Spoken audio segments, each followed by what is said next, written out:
Welcome to another edition of Mission Bank Memories as we celebrate the 25th anniversary of Condors hockey. Ryan Holt, pleased to be joined by fan favorite Paul Rosebush, number 17 in your programs, number 1 in your hearts. Rosie, thanks so much for joining us here today and appreciate you taking the time. My pleasure. Anytime. Happy to be here.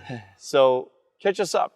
What have you been up to since retirement? Obviously, you've stayed around Bakersfield and Condorstown and been a fixture here at games, but what have you been up to here in the last decade? Yeah, it doesn't seem like that long ago that I was out here playing, but it certainly was a long time ago. Nevertheless, I've been working here for 16, 17 years in the environmental industry. I've worked for a biological consulting company, 3 different biological consulting companies now, and yeah, I've been able to manage a career in that field and hoping to get another 15 years under my belt doing the same thing. I enjoy doing every bit of it, and that's what I'm up to now.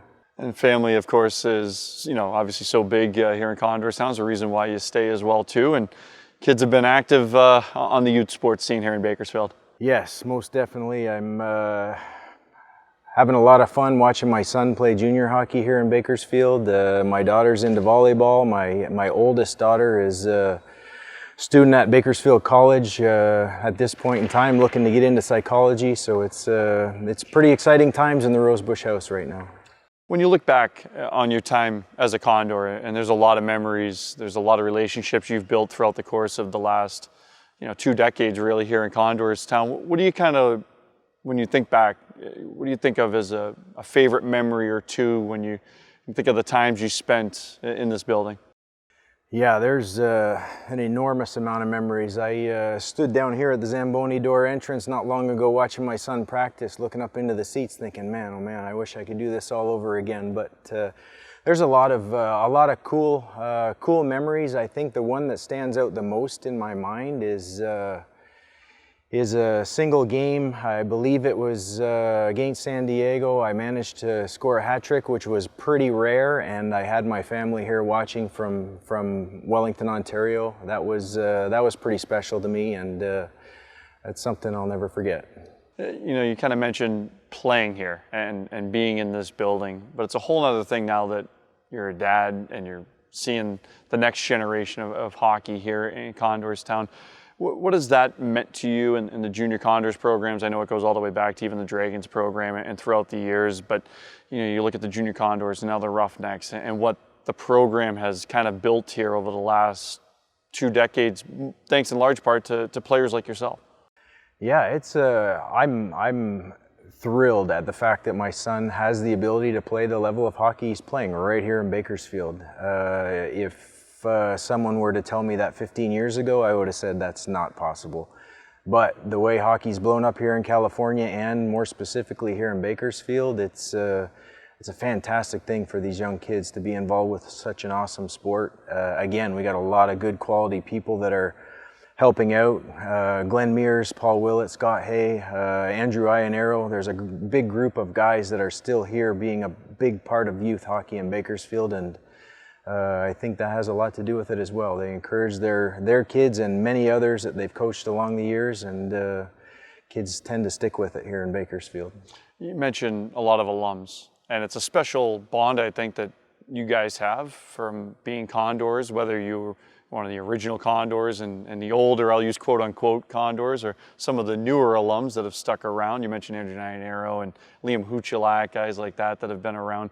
What has that bond been like as an alum? Because I think it is pretty rare in minor league hockey to have so many players, and you're counting dozens of players now here in Bakersfield who have stuck around this community and helped it grow, not only hockey-wise, but in the community as well. Yeah, it is a pretty special thing, and I think about that all the time. Like a guy like Liam Huchelak, for instance, I talk with him on a daily basis. We don't work for the same company, we work with each other. I'm a contractor for his company, and we're communicating on a work basis on a day, pretty much daily, and even outside of work, we're here sometimes on occasion when I can drag myself down here to play hockey. We're playing adult league hockey too. So In addition to that, I'm coaching with a lot of the alumni guys that have stuck around and are still here, and hang out with them quite frequently. So it's a pretty cool thing to still have that many guys here in town that I've played here with, and now I've continued to remain friends with as well. You played 7 years in 2 different leagues for the Condors, and when you kind of look back at what made you keep coming back, right? Because it's minor league hockey. It's a community here in Bakersfield, but when you look back and you sign all those years and you keep coming back and you keep playing for the Condors and keep staying in Bakersfield, what kind of kept you coming back to Condorstown and to still play for Bakersfield? Well, I think the biggest is going to be the atmosphere for sure. It's addicting. There's no question about it. I remember sitting on a bus with Guy Dupuis, and he was about to retire. He had been playing for a long time. He was into his 40s, and he said, "What are we going to do when we retire? You cannot find a job that will provide this much adrenaline on a daily basis." And it's true. It's like when you skate out of a tunnel in front of 10,000 folks here to watch you perform, it's a feeling that you can't replace. So that alone is something that I was always afraid of losing. I didn't want to lose that. I wanted to keep that and make it last as long as possible. So that was the biggest thing for me. One final one, the American Hockey League now in its 8th season, and 25 years of Condors hockey. You think back to your day, and now you see what it is today, and you see guys who are going on to lengthy NHL careers, signing multi-million-dollar contracts, leaving Bakersfield. Did you ever think this place would turn into what it is today? Not at all. Wouldn't have been a thought in my mind. The fact that there's still hockey in Bakersfield is impressive enough, but at this point in time, 25 years later, you've got an American Hockey League team that guys are going up and down to the NHL. There's no way I would ever have imagined that that's possible. Bringing my teenage kids to the hockey league or to the hockey games to watch American League hockey is pretty damn special. Rosie, we appreciate the time. Welcome back, and here's to another 25 years. Absolutely. It's been another edition of Mission Bank Memories. For all the Mission Bank memories, you can head to our YouTube page, condors.tv. I'm Ryan Holt. See you next time.